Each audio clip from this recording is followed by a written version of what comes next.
In directing and shooting a video, what is a talking head? The options are: it is the voice artist who provides the narration for the voiceover. Then it describes the synchronization of the voiceover and the person who is talking. The third one is it just the head and shoulders of a person who is talking. And the fourth option is it is the off-screen person who is the subject of an interview.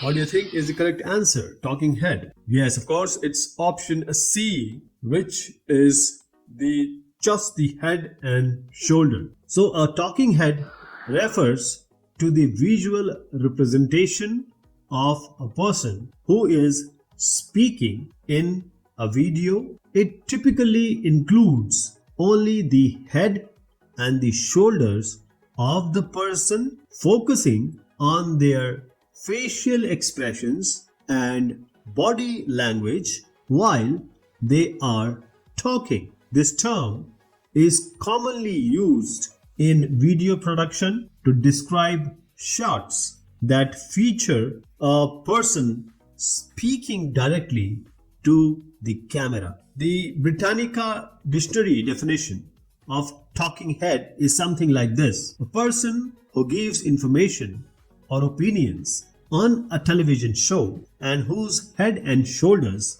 are shown on the television screens. Option C.